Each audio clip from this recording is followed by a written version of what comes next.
질투. 우리는 보통 이 단어를 나쁜 말로 씁니다. 옹졸하고 못난 마음이라고요. 그런데 성경에미 하나님이 스스로를 이렇게 부르십니다. 나는 질투하는 하나님이다. 심지어 한 곳에서는 그 이름이 아예 질투라고까지 하십니다. 완전하신 하나님이 왜 이런 말을 쓰셨을까요? 오늘 그 깊은 뜻을 함께 풀어봅니다. 이 질문은 그냥 넘길 문제가 아닙니다. 믿지 않는 사람들이 자주 공격하는 지점이기 때문입니다. 어떤 무신론자는 이렇게 비웃습니다. 성경의 신은 질투가 많고 그걸 자랑스러워하는 옹졸한 존재라고요. 들으면 마음이 철렁합니다. 정말 그럴까요? 우리가 믿는 하나님이 그렇게 못난 분일까요? 여기서 두 가지 오해가 갈립니다. 첫째 오해는 이렇습니다. 질투는 무조건 죄니까 하나님의 질투도 사람의 옹졸함과 똑같다. 둘째 오해는 반대입니다. 그 구절은 너무 부담스러우니 그냥 못 본 척 넘기자. 성경은 둘 다 아니라고 말합니다. 하나님의 질 속에는 우리가 미처 몰랐던 깊은 사랑이 숨어 있습니다. 먼저 성경이 실제로 뭐라고 하는지 정확히 봅시다. 피하지 않고 정면으로요. 십계명 한가운데서 하나님이 말씀하십니다. 출애굽기 20장 5절입니다. 우상에게 절하지 말라. 나 내 하나님 여호와는 질투하는 하나님이라고요. 놀랍지 않습니까? 이 말씀이 십계명 안에 있습니다. 가장 중요한 계명 곁에 질투라는 단어가 붙어 있는 겁니다. 한 번 더 있습니다. 출애굽기 34장 14절에서 하나님은 자신의 이름이 질투라고까지 말씀하십니다. 이름은 그 존재의 본질을 담습니다. 부모님이 지어주신 이름에 바람이 담이 담기듯 말입니다. 하나님이 질투를 이름이라 하셨다면 그건 그분 성품의 한 핵심입니다. 그러니 이 단어를 못 본 척할 수는 없습니다. 오히려 제대로 이해해야 합니다. 여기서 가장 중요한 열쇠가 나옵니다. 우리말 질투 안에는 사실 두 가지 다른 마음이 섞여 있습니다. 하나는 시기입니다. 남이 가진 것을 부러워하고 탐내는 마음이지요. 옆집 차가 좋아 보여 배가 아픈 마음입니다. 이건 분명히 죄입니다. 다른 하나는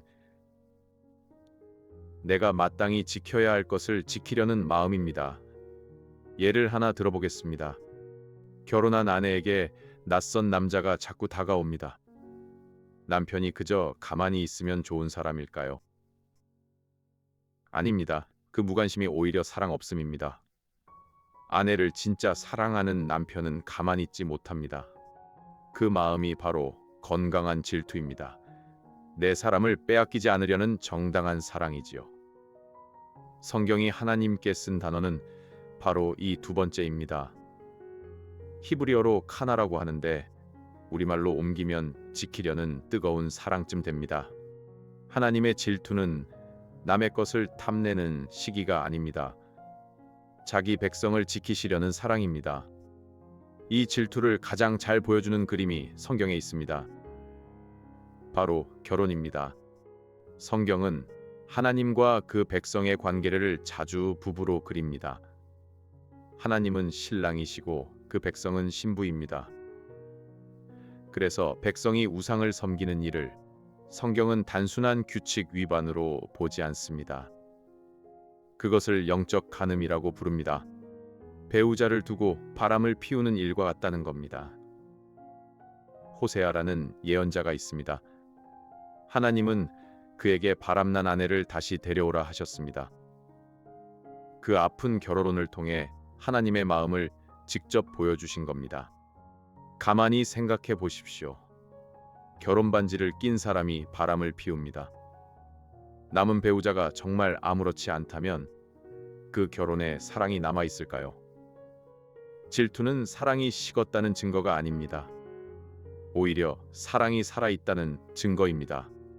하나님이 질투하신다는 것은 그분이 우리를 그만큼 진심으로 사랑하신다는 뜻입니다. 물론 이것은 어디까지나 비유입니다. 하나님의 사랑은 사람의 결혼보다 훨씬 크고 신실합니다. 하나님의 질투에는 또 하나의 뿌리가 있습니다. 바로 거룩함입니다. 신명기 4장 24절은 이렇게 말합니다. 하나님은 소멸하는 불이시요 질투하시는 하나님이시라고요. 불이라는 그림이 무섭게 들릴 수 있습니다. 그러나 불은 더러운 것을 태워 깨끗하게도 합니다. 거룩이라는 말은 어렵게 들리지만 뜻은 단순합니다. 죄와 완전히 구별된 깨끗하심입니다. 갓바라 새하얀 와이셔츠 같은 거지요. 그 새하얀 옷 위에 김치 국물 한 방울이 떨어지면 어떻습니까? 너무 또렷하게 보입니다. 하나님의 거룩 앞에서는 작은 죄도 그렇게 또렷합니다. 그래서 하나님은 죄를 못 본 척 못하십니다. 사랑하시기에 그리고 거룩하시기에 가만 계시지 않습니다. 만약 하나님이 우리의 죄와 우상을 아무렇지 않게 넘기신다면 그것은 사랑이 아니라 무관심입니다. 자식이 나쁜 길로 가는데 웃기만 하는 부모를 좋은 부모라 하지 않듯이 말입니다. 여기서 정말 놀라운 사실이 하나 더 있습니다. 하나님의 질투는 우리를 향한 것만이 아닙니다. 우리를 위한 것이기도 합니다. 스가랴 8장 2절에서 하나님은 말씀하십니다. 내가 시온을 위하여 크게 질투한다고요. 시온은 하나님의 백성을 가리킵니다. 들으셨습니까? 우리를 위하여 질투하신다는 겁니다. 우리를 빼앗기지 않으시려고요. 20세기 영국의 개혁주의 신학자 제임스 패커라는 분이 있습니다.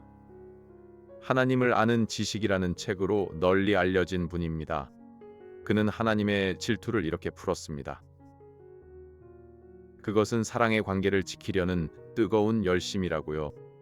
사람의 질투는 대개 불안에서 나옵니다. 잃을까봐 두려운 거지요.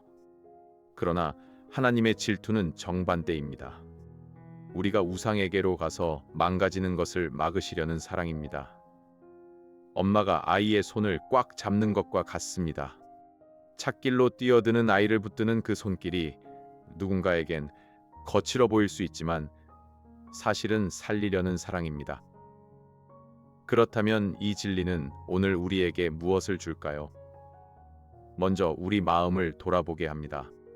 우리는 입으로 하나님을 사랑한다 하면서 마음의 자리는 다른 것에 내줄 때가 많습니다. 꼭 나무로 깎은 우상만 우상이 아닙니다. 돈, 성공, 사람의 인정, 심지어 내 자존심도 하나님 자리를 차지하면 우상이 됩니다. 하나님은 그 자리를 질투하십니다. 우리를 미워해서가 아닙니다. 그 자리는 원래 우리를 살리는 자리이기 때문입니다. 그리고 이 질투하는 사랑은 십자가에서 절정에 이릅니다. 하나님은 바람난 신부 같은 우리를 끝내 포기하지 않으셨습니다. 오히려 아들을 보내 그 값을 대신 치르셨습니다. 대속이라는 말이 바로 이것입니다. 다른 사람 대신 빚을 갚아주는 일이지요. 질투하는 하나님은 옹졸한 신이 아닙니다. 끝까지 우리를 포기하지 않으시는 가장 뜨겁게 사랑하시는 분입니다. 오늘 한 가지만 기억하면 좋겠습니다. 하나님의 질투는 그분이 당신을 얼마나 사랑하시는지 보여주는 증거입니다. 잠시 마음을 살펴보십시오. 지금 내 마음의 가장 높은 자리에는 무엇이 있습니까? 혹시 하나님이 계셔야 할 그 자리에 다른 것이 앉아 있지는 않습니까? 하나님은 그 자리를 두고 질투하실 만큼 당신을 사랑하십니다. 왜 하나님과 함께 다음 질문도 계속 풀어가면 좋겠습니다. 구독과 다음 질문 제안은 언제나 환영합니다. 이 영상은 보수적 개혁주의 신학의 입장에서 제작된 변증학적 콘텐츠이며 모든 신학적 견해를 대변하지 않습니다. 본인의 신앙 공동체 및 목회자와 함께 묵상하시기